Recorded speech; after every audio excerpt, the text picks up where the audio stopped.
ఈ పాలి ఏట గురి తప్పేదే లేదే. ఇక రాజులమ్మ జాతరే. దేని గురించి మాట్లాడుతున్నానో ఈ పాటకి అర్థమైపోయి ఉంటుందిగా. అదేనండి మన తండేలు. ఆల్రెడీ పాటలు రిలీజ్ అయ్యి పిచ్చి పిచ్చి హిట్ అయిపోయినాయిగా. అందుకే ఆ టీముని అందరినీ కలిసి ముచ్చట్లు పెట్టుకుందామా? సరే కలుద్దాం రండి. అయ్యో టీం ఏది, ఎక్కడ పోయారు? ఈ లవ్ బర్డ్స్ని పిలవాలంటే ఈ ఇన్స్టాగ్రామ్ భాషలోనే పిలవాలిగా. సరే పిలుద్దాం రండి.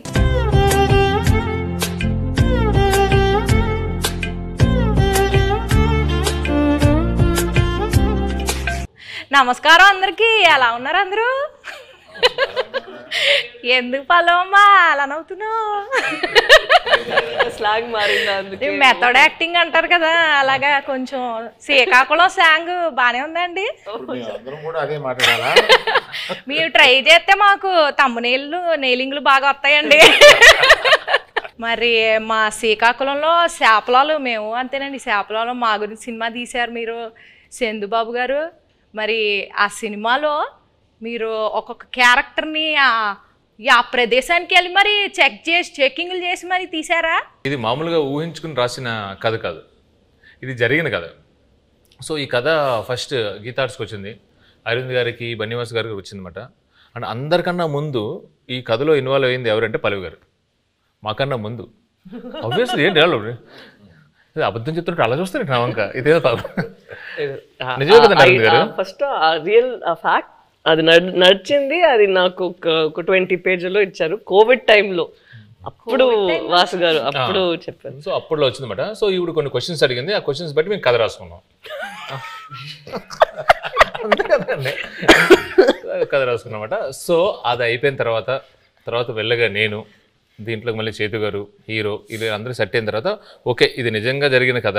సో ఇంకా జరిగిన ప్రదేశానికి వెళ్ళి ఇంకా తెలుసుకుంటే ఇంకొంచెం ఎక్కువ ఇన్ఫర్మేషన్ వస్తుంది, బాగా రాసుకోవచ్చు కదా అని చెప్పి శ్రీకాకుళం వెళ్ళి అక్కడ వేష భాష ధారణి ఇవన్నీ ఎలా ఉంటాయి అని చెప్పి తెలుసుకుని అల్లుకున్న కథ. మరి చైతన్య బాబు గారు మీరు టైలర్ చూసాము.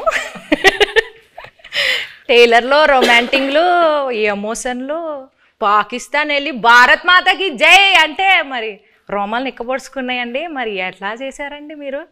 ఎలా చేశానంటే చందు గైడెన్స్లో చేశాను. చందు అన్నట్టు ఇది నిజంగా జరిగిన ఒక కథ. ఫస్ట్ మనకు స్టోరీగా వచ్చి మేము ఆ స్టోరీ విని బాగా ఎక్సైట్ అయ్యి ఆ తర్వాత చందు ఒక స్క్రీన్ ప్లే ఒక సినిమాటిక్ లాంగ్వేజ్లోకి తీసుకొచ్చాడు. ఆ టైంలో ఆబ్వియస్లీ నేను రాజు క్యారెక్టర్కి చాలా దూరంగా ఉంటాను రియల్ లైఫ్లో. యూనో వాళ్ళ కల్చర్ ఏంటి, వాళ్ళ యాస, వాళ్ళు చేసే పనులు, వాళ్ళ ఎవ్రీడే లైఫ్ స్టైల్కి చాలా దూరంగా ఉంటా. సో మనం శ్రీకాకుళంకి వెళ్ళి కొన్ని రోజులు అక్కడ స్పెండ్ చేసి వాళ్ళతో మాట్లాడి వాళ్ళతో దగ్గరగా ఉండి వాళ్ళని బాగా అబ్జర్వ్ చేసి ఎక్సర్సైజ్ చేయటం బాగా హెల్ప్ అయింది నాకు. సో దానివల్ల నేను బాగా అర్థం చేసుకున్నా వాళ్ళు ఎలా ఉంటారు ఏంటనేది. సో మీరు ఏదైతే చెప్పారో ఈ పాకిస్తాను ఈ ఎపిసోడ్స్ అన్నీ అది నిజంగా కథలో ఉన్నాయి. సో జస్ట్ ఒక సినిమాటిక్ గిమిక్ కోసం మనం అది క్రియేట్ చేయలేదు. సో నిజంగా ఉన్నాయి కాబట్టి ఏదో ఒక ఆనెస్టీ ఉంది దాంట్లో. సో ఒక యాక్టర్కి అంత ఆనెస్ట్ కంటెంట్ దొరికినప్పుడు మోటివేషన్ లెవెల్స్ బాగా హై ఉంటాయి. నా క్యారెక్టర్కి వచ్చేసరికి ఐ థింక్ మనం డిస్కస్ చేసినప్పుడు we were trying to see ఈ ఉన్న సీన్లో ఎలా కొంచెం కొత్తదిగా మనం చూపించగలుగుతాము. అప్పుడు ఉన్నప్పుడు అక్కడ ఉన్న వాళ్ళు ఎలా ఆలోచిస్తారు, వాళ్ళు ఏం లోపల పెట్టుకోరు, చాలా ఓపెన్గానే ఉంటారు. వాళ్ళకి ఏం మనసులో ఉందో అది బయట చెప్తారు. అండ్ ది వెరీ అన్ఫిల్టర్డ్ అని చెప్తారు కదా. ఏంటి అంతా నేను అలానే అడగబోతున్నానండి మిమ్మల్ని. మనసులో ఏం పెట్టుకోకుండా అడిగేస్తానండి అన్ని. అదే సో అలానే క్యారెక్టర్స్ని కూడా చేశారు. మీరు సాంగ్స్ టీజర్స్ ఏది చూసినా ఫోన్ మీద ఎక్కువ షార్ట్స్ ఉంటాయి సెల్ ఫోన్తో. ఎందుకంటే నిజంగా రాజు క్యారెక్టర్ 9 నెలలు అలా సముద్రంలోనే ఉంటాడు. ఓన్లీ 3 నెలలు ఊరు శ్రీకాకుళంకి వచ్చి సత్యత బుజ్జితల్లితో ఉంటాడు. సో ఇంకా ఆయన ఆ 9 monthsలో కూడా వాళ్ళు జట్టీకి వచ్చిన ఆ 2 రోజులకే ఫోన్ సిగ్నల్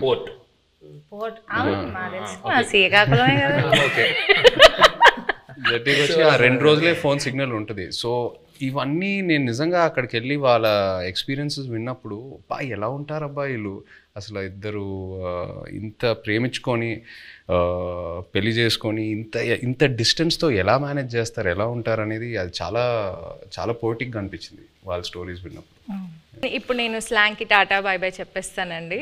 ఎందుకంటే కొంచెం సీరియస్గా ఆడాల్సిన రౌండ్ ఇది. ఇక్కడ నుంచి నేను ఈ రౌండ్లో కొన్ని టాస్క్లు ఉంటాయి. సో ఫస్ట్ రౌండ్ ఏంటంటే నెట్ రౌండ్, వల గురించి. Second round campus round, boat round, tsunami round, anchor round, ఇలా 5 రౌండ్స్ ఉన్నాయండి. ఓకే, నెట్ రౌండ్, వల రౌండ్ అంటే మీ సినిమాకి రిలేటెడ్ ఎలిమెంట్స్తోనే మేము రౌండ్స్ క్రియేట్ చేసాం. సో ఫస్ట్ ఒక పెళ్లి చేయాలంటే 1000 అబద్ధాలు ఆడి పెళ్లి చేయాలంటారు. సినిమా తీయాలంటే కనీసం 100 అబద్ధాలైనా ఆడాలి కదా. సో అలా మీరు ఏ సిచ్యువేషన్లో ఎవరికి వలేశారు, ఎలా అబద్ధాలు ఆడి, అబద్ధాలు అంటే అబద్ధాలు కాదు, ఎలా మీ దారికి తెచ్చుకున్నారు సిచ్యువేషన్ని అని చెప్పేసి ఇది ఒక టాస్క్ అండి. So let's start the net round. Movie 1.5 years అయింది కదండి, ఆల్మోస్ట్ చాలా డేట్స్ రిక్వైర్మెంట్ ఉంటుంది కదా. సో మీరు హీరోయిన్ గారి డేట్స్ని ఎలా వలేసి తీసుకున్నారు అనేది క్వశ్చన్. కొన్ని వలలు ఎలా ఉంటాయంటే నిజం చెప్పి సరెండర్ అవడంలో వాళ్ళకి వల క్రియేట్ అవుతుందని అలాగే తెలియదు.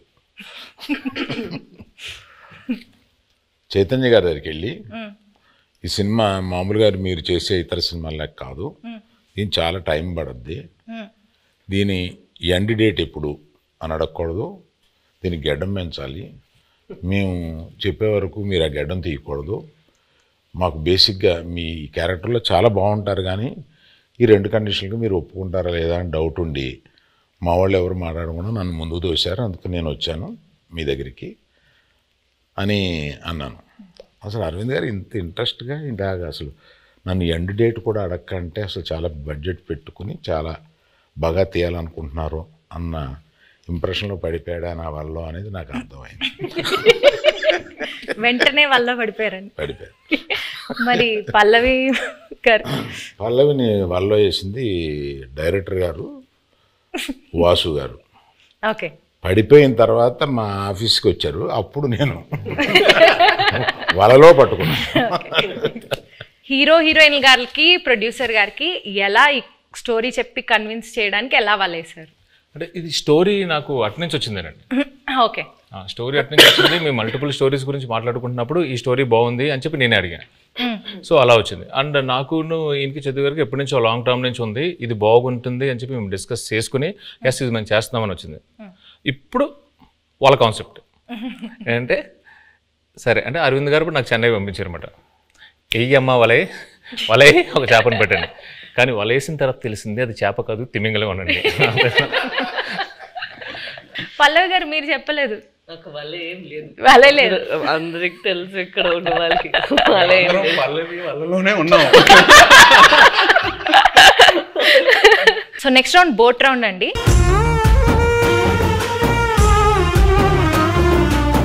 ఈ రౌండ్కి తండేల్ అంటే క్యాప్టెన్ కదా, సో అరవింద్ సార్ ఈ రౌండ్కి కెప్టెన్ సార్, మీరే ఈ బోట్ని నడిపే కెప్టెన్. మిగతా క్రూ మెంబర్స్ సార్, వాళ్ళని అడిగిన క్వశ్చన్స్కి వాళ్ళు ఎలా సమాధానం చెప్తున్నారు మీరు మార్క్స్ వేయాలి sir. Sir Aravind sir, cinema beginning నుంచి ఎండింగ్ లోపల మీరు ఏదైనా ఫేస్ చేసిన బిగ్గెస్ట్ స్టామ్ ఉందా, అదేంటి? బిగినింగ్ నుంచి ఎండ్ వరకు ఒకే స్టామ్ ఉందమ్మా, బడ్జెట్.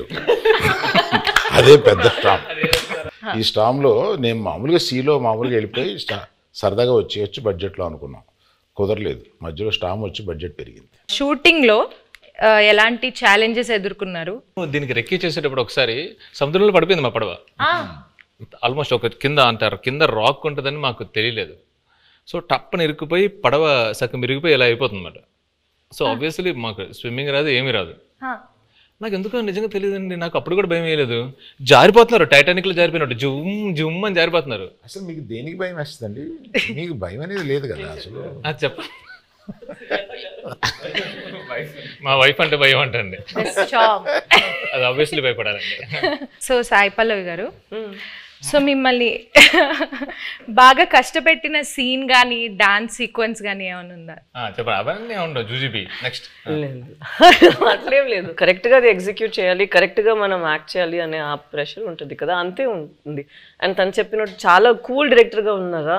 సో ఎప్పుడైనా చాలా భయం వచ్చింది ఈ సీన్ ఎలా చేయబోతున్నాం అంటే నేను చూసుకుంటాము అలా ఉంటారా, అదే నాకు పెద్ద భయం. ఏంటి ఇంత కూల్గా ఉన్నారు అలా అయిపోయి. ఈ బోట్లో ఎనర్జీ తగ్గినప్పుడు, అంటే ఈ బోట్ ప్రయాణం అంటే మూవీ ప్రయాణంలో ఎనర్జీ తగ్గిపోయినప్పుడు మీరు ఎలా మీ కో యాక్టర్స్ని కానీ మీ టీంని ఎలా మోటివేట్ చేసేవాళ్ళు? ప్రతి ఎపిసోడ్ ఈ సినిమాలో చాలా పెద్ద ఎపిసోడ్. పాపం అరవింద్ గారికి ఆయనకి బాగా ఆయన హీట్ మ్యాక్సిమం ఆయనే ఫేస్ చేశారు. కానీ మాకు ప్రతి ఎపిసోడ్ ఒక ఛాలెంజింగ్ ఎపిసోడే. అండ్ సముద్రంలో చాలా వరకు షూటింగ్ చేసాం ఈ సినిమా. అండ్ సముద్రంలో చేయటం not at all easy. So షెడ్యూల్కి కొంచెం గ్యాప్స్ ఎక్కువ తీసుకునేవాళ్ళం. మీరు ఆ పెద్ద బోట్లో ఉంటే లైఫ్ బోట్లో, పెద్ద బోట్ సింక్ అవుతూ ఉంటే లైఫ్ బోట్లోకి ఎక్కాలన్నారు కదా, నాకు ఆ సిచ్యువేషన్ వచ్చుంటే నేను పెద్ద బోట్లో ఉన్నా, స్టామ్ వచ్చింది, నేను చందుకు ఫోన్ చేస్తా, చందు నన్ను కాపాడు చందు అంటే తను ఒక లైఫ్ బోట్లోకి వచ్చి నన్ను లైఫ్ బోట్లో పెట్టి తను వెళ్ళిపోతాడు. నన్ను మధ్యలో ఆ లైఫ్ బోట్లో వదిలేస్తాడు.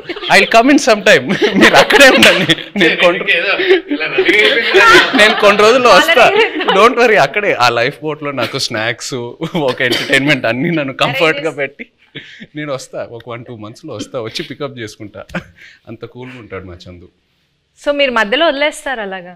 మధ్యలో వదిలేదండి, ప్రిపరేషన్ కోసం. అలా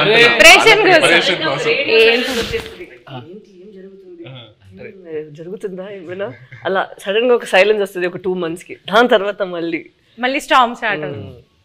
మేము కలెక్ట్ చేసిన ఇన్ఫర్మేషన్తో కానీ మేము రాసుకున్న స్టోరీలో ఇంటర్వెల్ కంప్లీట్ వేరండి. ఒకసారి మళ్ళీ మనం వెళ్ళినప్పుడు మొత్తం అంతా అక్కడ శ్రీకాకుళం వెళ్ళి మొత్తం రీసెర్చ్ చేస్తున్నప్పుడు ఇంకా డీప్ అండ్ డెప్త్గా ఆ 22 మందిని కూర్చొని వాళ్ళని వీళ్ళని అడిగితే, అప్పుడు వాళ్ళు అక్కడ ఫిషింగ్లో ఉన్నప్పుడు వాళ్ళకి ఒక 2017లో ఒక స్టార్మ్ వచ్చింది. నిజంగా వాళ్ళ పడవలు ఎలా అయ్యాయి, ఒక పెద్ద కార్గో షిప్ ఎలా వచ్చింది, దాన్ని ఎలా ఫేస్ చేశారు, ఇవన్నీ విన్న తర్వాత అప్పటికే బడ్జెట్ ఫిక్స్ అయిపోయింది. మెల్లిగా పిల్లిలో వచ్చాము మళ్ళీ అరవింద్ గారి దగ్గరికి. వచ్చి అరవింద్ గారు అంటే మన ఇంటర్వెల్ని మొత్తం ఇప్పుడు ఏదో నార్మల్గా అక్కడ ఎవరు ఓకే చెప్పింది వాసువే కదా, విని యాస్టేజ్ చేయాలి సార్, మనం ఇది యాస్టేజ్ చేస్తున్నాం దింపుతున్నాం మనకే కదా. అవును చెప్పి నా దగ్గరికి వచ్చి అప్పుడే ప్రపోజల్ చెప్పారు, మీరంతా డిసైడ్ చేసుకున్నా వాసు అక్కడ ఫిక్స్ అయినారంటే అమ్మా సూపర్ అంతకన్నా అని చెప్పాము. అప్పుడు ఆ స్టార్మ్ సీక్వెన్స్ వచ్చింది. మెల్లగా మా ఛాంబర్ రూమ్ ఒకటి ఉంటుంది, మాకు ఏం మాట్లాడుకున్నా కంపెనీ రూమ్ అన్నట్టు. సో అరవింద్ గారితో కూర్చోబెట్టి మెల్లగా చెప్పి నన్ను అప్రూవల్ చేశారు. సీరియస్గా చెప్పానంటే ఈయన బడ్జెట్ గురించి మాట్లాడుతున్నారు కానీ మధ్యలో నేను అలిగేసి నాకు ఇది వద్దు నేను చేయను అని చెప్పాను. ఆ స్టార్మ్ సీక్వెన్స్ వద్దు అరవింద్ దగ్గర, మామూలుగా వెళ్ళిపోదాం అంటే ఆయనే నో, ఇప్పుడున్న ఆడియన్స్కి ఆ స్పాన్ తెలియాలి, అది కావాలి అని చెప్పి ఆ స్టార్మ్ని ఆహ్వానించింది ఆయనే. సీరియస్లీ. నాగ చైతన్య గారు మ్యూజిక్ గురించి కొంచెం మాట్లాడతారా? డిఎస్పి గారి మ్యూజిక్ ఎలా ఉంది? బయట ట్రైలర్లో ఒక జైల్ ఎపిసోడ్ అయినా, ఒక స్టార్మ్ సీక్వెన్స్ అయినా, ఏది చూసినా ఈ సినిమా సోల్ అనేది ఒక లవ్ స్టోరీ. అండ్ ఒక లవ్ స్టోరీకి ఎప్పుడు ఒక అద్భుతమైన ఆల్బమ్ కావాలి. దేవి గారు మనకి ఒక అద్భుతమైన ఆల్బమ్ ఇచ్చాడు. మొన్న హైలసో పాట కూడా రిలీజ్ అయిన తర్వాత అమేజింగ్ రెస్పాన్స్. అంటే బుజ్జి తల్లి తర్వాత ఇంకా ఏ పాట అయినా అందుకుంటుందా అని ఒక చిన్న క్వశ్చన్ మార్క్లో ఉన్నాను. బట్ హైలసో రెస్పాన్స్ చూసాక ఫీలింగ్ సో హ్యాపీ. సో దేవికి థ్యాంక్ యూ చెప్పాలి. అండ్ పైగా శ్రీమణి గారికి, లిరిక్స్ రాసిన శ్రీమణి గారికి చాలా బాగా బ్లెండ్ చేసి super output. So I think half the job is done ఆ విషయంలో, సక్సెస్ విషయంలో, ఆడియో సక్సెస్ అయినట్టు. మ్యూజిక్ ఎవరిని పెట్టుకుందామని చాలా డిస్కషన్ వచ్చింది. దేవిప్రసాద్ని పెట్టుకుందామని వస్తే నేను వద్దన్నాను దేవిప్రసాద్. ఎందుకంటే పుష్ప మాది ప్యారలల్గా వెళ్తుంది. అయ్యి బాబాయ్ దానికి ఉండే కాన్సన్ట్రేషన్కి, దానికి ఉండే వర్క్కి దేవిప్రసాద్ టైం స్పేర్ చేయడు. దేవిప్రసాద్ నాకు చిన్నప్పటి నుంచి తెలుసు. మా ఫ్రెండ్ కొడుకు బాగా బోల్డ్ సినిమాలు చేశాడు. మా ఇద్దరికి అసలు మామూలుగా బయట ఎక్కడన్నా కనిపిస్తే మేము లవర్స్ కావలించున్నట్టు కావలించుకుంటాం. అంత ఇష్టం నాకు. కానీ ఈ సినిమా కరెక్ట్ కాదా అని ఇలాగా సందేహపడుతూ రోజు డైనింగ్ టేబుల్ బన్నీతోటి రే ఈ మ్యూజిక్ ఒకటి కన్ఫ్యూజింగ్గా ఉంది, ఎవరిని పెట్టుకోవాలి ఏంటి అని అంటే, దేవి అని ఎందుకు అనుకోండి, మీ పిక్చర్లో లాగేస్తారు మీరు మొత్తం, మాకు టైం స్పేర్ చేయరు, ఇంకా అదే ఇంత నిన్ను అడిగి డైరెక్టర్ని అడిగి మేము ఆయన్ని టైం తెచ్చుకోండి, మాకు వద్దు అలా వద్దు అన్నాం. లవ్ స్టోరీ అన్న తర్వాత దేవి ఆలోచించక అన్నాడు. So some credit inside back side of the decisions ఇవి కూడా ఉంటాయి. I don't know whether I will get the chance to acknowledge this. ఇప్పుడు అందరూ ఒక just one word about the movie ఒక్క వర్డ్లో డిస్క్రైబ్ చేయాలంటే ఏం చెప్తారు సార్? దుల్లగొట్టేస్తాం. రాజులమ్మ జాతర. పల్లవి గారు మీరు నీ బొందలో ప్రేమ. తిడుతున్నారు అనుకున్నారు. ఉంటావా వెళ్ళిపోతావా? అలా మీకు పైకి కనిపించే బుజ్జి తల్లి కాదండి, వెనకుంటా చూడండి గాజులమ్మ చేతర ఉంటది. మీరు డైలాగ్ చెప్పండి. అదే డైలాగ్ చెప్పండి, మీరు చెప్పండి. మీ బొందులో ప్రేమ. అయ్యో మీ కాదు, మీ బొందులో ప్రేమ. Thank you sir. మీరు 1 word లో ఎలా డిస్క్రైబ్ చేస్తారు? I'm confident it will become another feather in Geetha Arts cap. ఒక్కసారి వెనక్కి తిరిగి మూవీ జర్నీని చూసుకుంటే కనుక మీరు మర్చిపోలేని మెమరీ ఏదైనా ఉందా? Starting with Aravind sir. Chaitu నాకు తెలుసు, చైతుతోటి నా ప్రయాణం ఉంది. చైతు అంటే ఎటువంటి వాడు ఏంటి, మా ఇద్దరికి ఒక కనెక్ట్ ఉంది. నాకు సాయి పల్లవి అంటే చాలా ఇష్టం. ఇది ఫస్ట్ సినిమా అప్పుడే ఒకసారి కావలించుకుని మెచ్చుకుని వెళ్ళిపోయాను ఒక ఫంక్షన్లో, అంతే. తర్వాత నాకు కనెక్ట్ లేదు. ఫిదాలో తర్వాత లేదు. తర్వాత దగ్గరికి వచ్చి చేసిన తర్వాత నేను మామూలుగా నేను చాలా ప్రేమించేశాను అమ్మాయిని. నాకు పర్సనల్గా చాలా క్లోజ్ అయిపోయింది. పట్టుకుని నేను నా కూతురు లాంటి దాని అన్న ఒక ఎమోషన్ తీసుకురాగలిగింది నా దగ్గర నుంచి. She is that transparent. అమ్మాయి మ్యాక్సిమం నాకు బాగా నచ్చింది ఏంటంటే grey is very less, which is not common. She is more black and white. Thank you. So మర్చిపోలేని memory my relationship with Sai Pallavi. Sai Pallavi. మీరు చెప్పండి చేయగారు. నాకు ఈ సినిమాయే ఒక జర్నీ నిజంగా చెప్పాలంటే. ఈయన వెరీ పాజిటివ్. అంటే అందరం జోకింగ్గా మాట్లాడుకుంటాము, 1.5 years షూట్ చేసాము అది ఇది అని. బట్ వెరీ రేర్లీ మనకి ఇలాంటి సబ్జెక్ట్స్ దొరుకుతాయి. ఒక కొన్ని రియల్ ఇన్సిడెంట్స్ బేస్ చేసుకొని ఇన్స్పైర్ అయ్యి హ్యూమానిటీ మీద కొన్ని సబ్జెక్ట్స్. అంటే నాకు లవ్ స్టోరీస్ అంటే బాగా ఇష్టం. బట్ ఈ సినిమాలో ఏంటంటే ఒక కపుల్ మధ్యన ఉన్న ప్రేమ అది ఆనెస్ట్గా ఉంటే ఎంత దూరం వరకైనా వెళ్ళొచ్చని, ఏ ఛాలెంజ్ అయినా ఫేస్ చేయగలుగుతాము. ద పవర్ ఆఫ్ లవ్ ఈ సినిమాలో బాగా హైలైట్ అవుద్ది. అండ్ లవ్ అనేది జస్ట్ హ్యాపీనెస్సే కాదు, లవ్లో పెయిన్ కూడా ఉంటుంది. అండ్ ఈ సినిమాలో అది బాగా ఎక్స్ప్లోర్ చేసాం. పుట్టింగ్ దట్ అసైడ్ ఈ 1.5 year ఈ ట్రావెల్ అంటే మా టీంతో, అరవింద్ గారితో, పల్లవి గారితో, చందుతో అందరితో ట్రావెల్ చేస్తూ ఇంకా ఒక 1 month షూటింగ్ పెడితే నేను హ్యాపీగా వస్తాను. అందరూ కొట్టారు కానీ బట్ అంత అంటే ఇంకా చేయాలని కొన్ని సినిమాలకి అలా అనిపిస్తూ ఉంటుంది. ఎక్కడ సమ్మర్లో రిలీజ్ చేద్దామన్నారు. ఒకసారి క్లాస్ అయిపోయింది. ఈ హెయిర్, ఈ బియర్డ్, ఈ లుక్ వల్ల నేను వేరే ఏ ప్రాజెక్ట్ కూడా చేయలేను. It's very unique to this character. నాకు ఎక్కడ నిజంగా ఇబ్బందిగా అనిపించలా.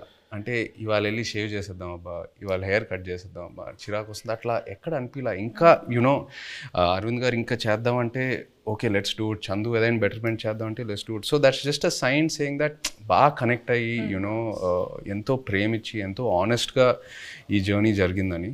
So yeah, I think it'll be very memorable for me. Yeah, the movie itself is very memorable. Chaitanya గురించి మాట్లాడాలి.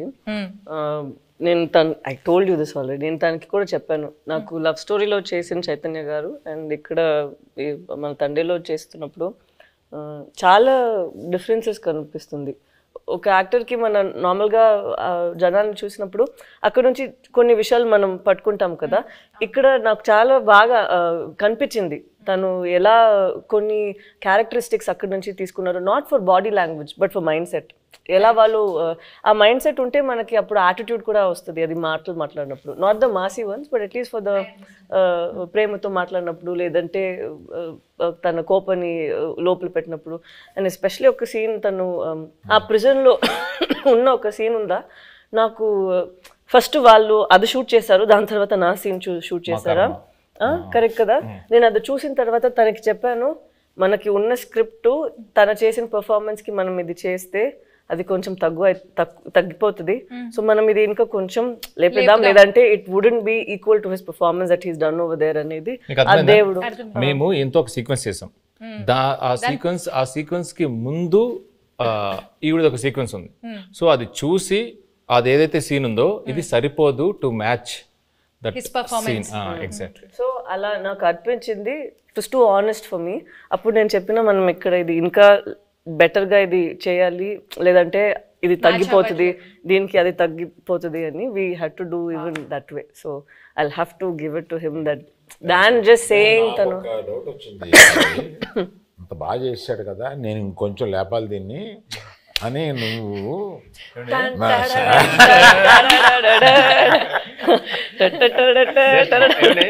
అరుణ్ గారు ఇక్కడ సరదాగా మాట్లాడుకున్నాం. ఒక్కసారి ఇమాజిన్ అండి, సెట్ లో నాకు రామోజీ ఫిల్మ్ సిటీలో వాకింగ్ చేసుకుంటూ అటు ఇటు తిరుగుతూనే ఉన్నాను. ఇంకా నయం జేబులో చేతులు పెట్టుకున్నా. సీరియస్లీ ఈయన ఒకటే డైలాగ్ ఉంటుంది స్ట్రాంగ్ గా, మీరు అంత స్ట్రాంగ్ గా రాయాలని కానీ నేను పొంకాలు రాసేవాడిని. లేదు, తను 2 pages కి రాసారా, నేను చెప్పిన అక్కడ ఒకే మాట అన్నారు, నాకు గుండెలు చాలా పెయిన్ వచ్చింది, అది ఎంత బాగుంది, మనం కూడా అంతే ఒక పంచ్ ఇద్దామని నేను అడిగితే 2 pages ఉందండి. అలా ఏం లేదండి, అది నైట్ షూట్. తను చెప్పింది కాబట్టి నేను ఒక విషయం ఆనెస్ట్ గా చెప్పాలి తన గురించి. చెప్పండి. ఆపర్చునిటీ తీసుకుందామని అంతే. తీసుకోండి. ఇప్పుడు వరకు నేను పనిచేసిన ప్రతి కో యాక్టర్తో ఎవరో నాకు ఫోన్ చేసి నా సీన్ గురించి డిస్కస్ చేయలేదు. పల్లవి ఫుల్ స్క్రిప్ట్ తీసుకుంటుంది and she call me once before a schedule and discussed about my scenes.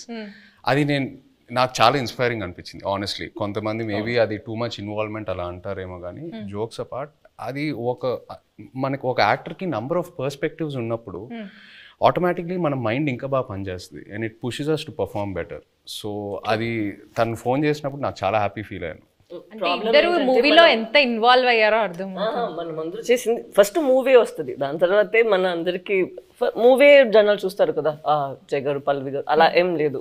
So అక్కడ చూసినప్పుడు ఎంత ఇంపార్టెంట్ మా ఇద్దరిది పోర్షన్, అంతే ఇంపార్టెంట్ తన పోర్షన్ కూడా. సో అప్పుడు ఏమైనా నాకు డౌట్స్ ఉంటే ఏదో ముగ్గురు దగ్గర ఫస్ట్ ఇక్కడ పోతుంది, దాని తర్వాత తను కొంచెం సేపు తీసుకుంటారు రాయడానికి, ఇక్కడ నేను ఒక కాల్ పెడతాను, దాని తర్వాత ఫైన్ గా అరవింద్ గారు. పల్లవి చందు దగ్గరికి వెళ్తుందంటే డౌట్ కోసం నేను ఇంకా లంచ్ బ్రేక్ తీసుకొని శుభ్రంగా ఒక హాఫ్ అన్ అవర్ మ్యాప్ వేసి క్యారవాన్ లో అప్పుడు బయటకు రావచ్చు, ఇంకా అప్పుడే డిస్కషన్ క్లోజ్ అవుతా ఉంటుంది. ఇప్పుడు చెప్తుంది అంత పెన్సిల్ తో రాయాలంటే పక్కన షార్ప్నర్ ఇంపార్టెంట్ మేడం. చెక్కి రాసి చెక్కి చేస్తున్నారు కదా, స్క్రిప్ట్ కి మనం చేసేకి ఏం డిఫరెన్స్ లేదు. అక్కడ ఏంటంటే లేదు పర్ఫార్మెన్స్ లో మనం ఏం బయట ఇప్పుడు ఇలా ఇంత సీన్స్ ఉంది, అది మనం క్రష్ చేసి ఒక చిన్న పంచ్ లాగా చేసేద్దాం అంతే. మీరందరూ సడన్ గా ఈ సెషన్ నా గురించి పెట్టిన టైం ఉంది, అదేం లేదు, అదేం కాదు. He did not sign any other film. నేను ఎప్పుడు తను అడుగుతాను, బికాస్ లవ్ స్టోరీ టైంలో also we'd ask what you doing next అని. ఇప్పుడు నేను అడిగినప్పుడు కూడా నేను తండేల కోసం వెయిట్ చేస్తాను, వచ్చిన తర్వాత చూద్దామని. అప్పట్లో ఆ రోజు మనం రిలీజ్ రోజు చెప్పాము కదా, ఆ రోజు వరకు ఇదే తన ఆన్సర్, మనం చూద్దాం తండేలు వస్తుంది దాని తర్వాత.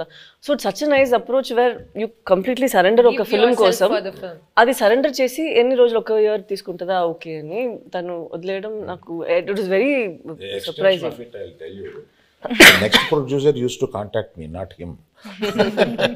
సార్ మీది ఎప్పుడో వద్ది, మీది ఎప్పుడో వద్ది, మేము రిలీజ్కి 10 రోజుల ముందు కూడా షూటింగ్ చేస్తాము, నా రిలీజ్ డేట్ చూసి మీరు అనుకోండి తప్ప నేనేమి కమిట్ అవ్వను.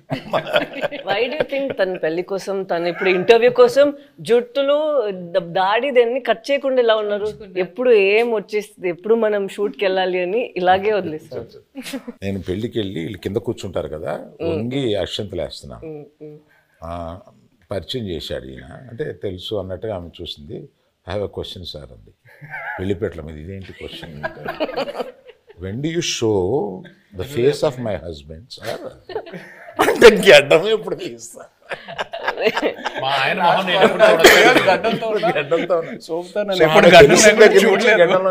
గడ్డం లేకుండా భర్తను చూడాలనే కోరిక అది నా చేతిలో లేదని చెప్పుంటాడు ఈయన.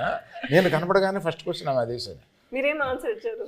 నేను అమ్మ రిలీజ్ డేట్ చూసుకో, అప్పటి వరకు ఇది check Geetha Arts page for updates అని చెప్పుంటారు. మీరు అడిగినప్పుడు ఫస్ట్ ఆయన చెప్పినప్పుడు ఏమయ్యా అన్నారు, ఏంటంటే మనం రిలీజ్ చేస్తాం ఏమన్నాను కానీ అప్పుడు ఇలాగా చైతన్య ఆవిడ అడిగిందయ్యా మా ఆయన మొహం నేను ఎప్పుడు చూసుకోవచ్చు అని అన్నాను.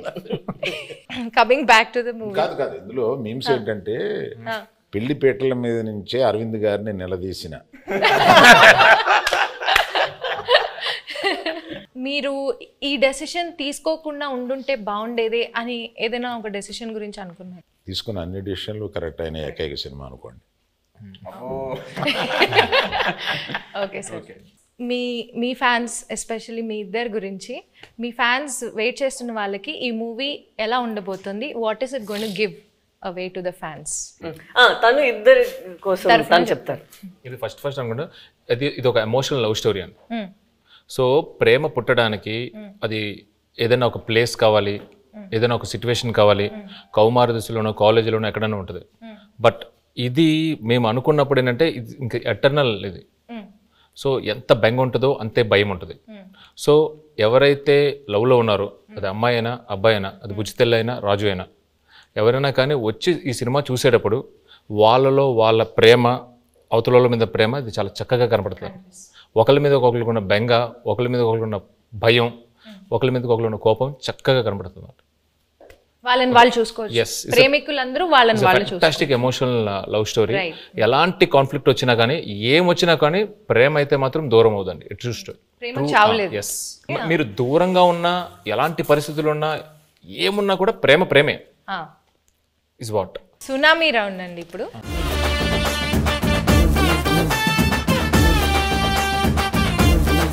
సునామీ రౌండ్లో ఏంటంటే ట్రూత్ ఆర్ డేర్ అన్నమాట ఇది.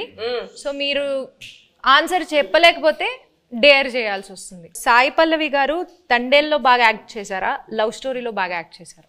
సాయి పల్లవి గారు తండేల్లో ఇంకో క్వశ్చన్ ఉంది, ఆప్షన్ కావాలా? ఇవ్వండి. మల్టీ స్టారర్ మూవీలో యాక్ట్ చేయాలంటే అల్లు అర్జున్ గారితో చేస్తారా, అక్కినేని అఖిల్ గారితో చేస్తారా? అఖిల్తో ఆల్రెడీ మనంలో ఒక స్క్రీన్ స్పేస్ షేర్ చేసాం కాబట్టి డెఫినెట్లీ అల్లు అర్జున్ గారితో చేయటం will be a good opportunity. Sai Pallavi garu, మీ ఫేవరెట్ కోస్టార్ ఇన్ తెలుగు మళ్ళీ వర్క్ చేయడానికి, అంటే మీరు ఇప్పటిదాకా యాక్ట్ చేసిన వాళ్ళలో మళ్ళీ ఎవరితో వర్క్ చేయాలనుకుంటున్నారు? The rapport that I have Chaitanya గారితో ఉన్నది చాలా కంఫర్టబుల్. ఓపెన్, తను ఏం అనుకుంటారో లేదో, but he'll always have a face where is very understanding and very compassionate. So I think Chaitanya garu. Okay. But మళ్ళీ అంటే కొంచెం స్పేస్ ఇచ్చి మళ్ళీ చేద్దాం. తనకి పాపం 1 year నుంచి నేను పల్లవితోనే ఉన్నాను, బోర్ కొట్టింది, అలా అవ్వకూడదు కదా. సో కొంచెం స్పేస్ ఇచ్చి దాని తర్వాత I'll make him miss me and then I'll come and work with him. So Chandu గారు, పర్ఫార్మెన్స్ వైజ్ సాయి పల్లవి గారు బాగా చేశారా, నాగ చైతన్య గారు బాగా చేశారా? ఒక్కళ్ళని పిక్ చేయాలంటే ఎవరిని పిక్ చేస్తారు? తననే పిక్ చేస్తారు. నేనే ఇద్దరు మధ్య చాలా బాగా రెండు నేమ్స్ లో ఒక్కళ్ళని పిక్ చేయాలి. ఓకే, లేకపోతే మీకు డేర్ కూడా ఉంది. డేర్ ఏంటో చెప్పనా? చెప్పండి. ఓకే, మీ వైఫ్ కి కాల్ చేసి బుజ్జి తల్లి 2 lines ఏం మాట్లాడకుండా ఫస్ట్ ఆ 2 lines పాడాలి. హలో బుజ్జితల్లి, వచ్చేస్తున్నానే, కాస్త నవ్వే.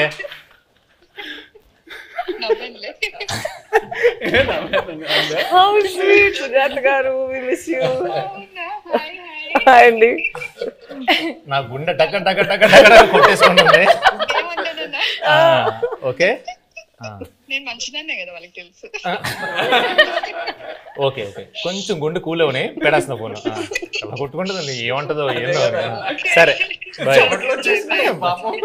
గ్యాప్లో సంవత్సరాలు వచ్చాయి. బాయ్.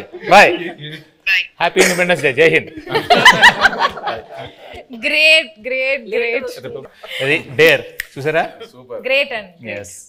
సో అరవింద్ సార్, నీ క్వశ్చన్ నాకు అర్థమైపోయింది. నీ క్వశ్చనే నాకు అర్థమైపోయింది. నేను డేర్కి వెళ్ళడం బెటర్. సార్ క్వశ్చన్ అడగమంటారా, డైరెక్ట్ డేర్ చేస్తారా? ఓకే, ఇప్పుడు పుష్ప 2 అండ్ తండేలు ఒకసారి రిలీజ్ అవ్వాల, బట్ ఒకవేళ అయ్యి ఉంటే మీరు ఫస్ట్ ఏ సినిమా చూడడానికి వెళ్తారు? అందుకనే డేర్ అన్నా. మీ లాస్ట్ 3 గూగుల్ సర్చ్ హిస్టరీ చూపించు. Claude AI. ఏంటి సార్? క్లాడ్ ఏఐ అంటే ఏఐలో కొత్త ఇంజన్ వచ్చింది. సో ఆ క్లాడ్ ఏఐ లోకి వెళ్ళి ఏదో ఎతికాను అనమాట. అది first. Vande Mataram Express between Jammu and Kashmir, how long it takes? ఇప్పుడు కొత్తగా వేస్తారు కదండి బ్రిడ్జ్. నిన్న వేశారు కదా. Distance between Vaishno Devi Katra and Jammu ఓ మిగతా డిలీట్ చేస్తారండి. యాజ్ ఇట్ ఈస్ ఇది తీసుకోవచ్చు. అంటే డిలీట్ చేస్తే అవే ఉంటాయి కదండి. లేదు ఇప్పుడే నా చేతికి వచ్చింది కదా, స్క్రీన్ షాట్ తీసుకోమని ఇవ్వమనా. నెక్స్ట్ చదవండి, అది హైలైట్. నేను అందులో డ్యాన్స్ బాగా చేసావు అని అంటుంటే నాకు అప్పటికి రాలా, ఇంకా క్లిప్ రాలా. ఆ క్లిప్ కోసం ఎత్తిగాను Allu Aravind dance. Sir Aravind sir, మీకు ఒక చిన్న ప్రశ్న సార్. ఇప్పటిదాకా గీతా ఆర్ట్స్లో ప్రొడ్యూసర్ నేమ్లో మీ పేరు ఉంటుంది, బట్ ఈ సినిమాకి బన్నీవాస్ గారి నేమ్ ప్రొడ్యూసర్గా పడి మీది సమర్పించులో వస్తుంది కదా, దీని వెనకాల ఉన్న రీజన్ ఏంటి? వెల్ థాట్ రీజన్ ఏమి లేదమ్మా. For this I have done lot, made a huge journey, very successful. Now I have to give space to the people in Geetha Arts next to me. నా తర్వాత గీతా ఆర్ట్స్లో బన్నీవాసు, విద్యామాధురి వీళ్ళు ఉన్నారు. I decided unless there is a huge demand that my name should be there, I feel that I should give the space to the next people. And Vasu is a very sensible colleague to me. నేను ఇప్పుడు నా ఆఫీస్లో పనిచేస్తున్నట్టుగా feel అవును. అతను నాకు ఏదైనా సలహా కావాల్సి వచ్చినా అతను అడుగుతాను. So I got so much. అతను తీసుకొచ్చాడు ఈ సబ్జెక్టు, శ్రీకాకుళంలో ఎవరిదోనండి ఈ సబ్జెక్ట్ అని తీసుకొచ్చి నాకు వినిపించాడు. దాని గురించి కూర్చోబెట్టి వర్క్ చేయడం కానీ, తర్వాత ఆ డైరెక్టర్ గారితో కూర్చోబెట్టి ఆయన వాళ్ళిద్దరూ ఒక షేప్ చేసి తీసుకొచ్చి నాకు ఇలా ఉంటే ఇక్కడి నుంచి మళ్ళీ ఇంప్రూవ్ చేస్తాము అని ఇట్లాగా బేసిక్ వర్క్ ఆయన చేశాడు. He happen to be good friend of Chaitanya also. And ఈయనకి చాలా రోజుల నుంచి పరిచయం ఉంది. So better he comes forward and interacts with all these people and make the film for me అని అనుకో. That's it. And he is a partner also in this film. Anchor round అంటే తెలుగులో లంగర్ అంటారు కదా, so langar round. But anchor అంటే నేను కూడా ఇవాళ యాంకరే కాబట్టి నాకు తగ్గట్లుగా కొన్ని క్వశ్చన్స్ అడుగుదాం అనుకుంటున్నాను. సో మీ టీంలో ఒకళ్ళ గురించి ఒకళ్ళకి ఎంతవరకు తెలుసు అనే ఒక చిన్న ఎలిమెంట్ని బేస్ చేసుకొని క్వశ్చన్స్ ఉంటాయి. సో ఫస్ట్ చందు గారు, చేయి గారి ఫస్ట్ ఫిల్మ్ రిలీజ్ డేట్ ఏంటి? September 2nd 2009. వావ్, వరుస పెట్టి అని చెప్పేస్తా. Wow, okay. ఈ ప్రశ్న లీక్లే ఉంది. సరే ఇప్పుడు నేను నాగార్జున గారికి ఈ వరుస పెట్టి చెప్పేయమంటారా? టక్క టక్క టక్క టక్క కోపం రాదా? లీక్ అంట, లీక్ అది ఎంత తప్ప అండి. ఫస్ట్ ర్యాంక్ స్టూడెంట్ ని కాపీ కొట్టి పాస్ అయ్యంటే ఎంత బాధ వేస్తుంది. అల్లు అరవింద్ సార్, నాగ చైతన్య గారి బర్త్ డేట్ గుర్తుందా? తెలీదు అనుకుని అడుగుతున్నావు కదా, తెలుసు. 23rd November. Great sir, great. Naga Chaitanya garu, Geetha Arts Akkineni ఫ్యామిలీతో ఎవరితో ఫస్ట్ మూవీ చేశారు అండ్ ఆ మూవీ పేరేంటి? తాతగారితో చేశారు ఫస్ట్ మూవీ ఫ్యామిలీలో, మెకానికల్. కరెక్ట్. సాయి పల్లవి గారు, నాగ చైతన్య గారిది తండేల్ ఎన్నో మూవీ? దేవుడా, ఆయన ఇచ్చిన ఆన్సర్ లో ఉంది, చెప్పండి. 25th నా బర్త్డే చెప్పారు కదా, 23rd ఇంకెందుకు 23rd. సో ఫైనల్ గా ఒక్క డైలాగ్ తో ఈ మూవీకి ఆడియన్స్ అందరినీ పిలవాలంటే ఆ డైలాగ్ ఎలా చెప్తారు? ఒక్క డైలాగ్. ఈ పాలి ఆట గురు తప్పేదే లేదేస్, February 7th రాజులమ్మ జాతరే. Thank you so much, thank you.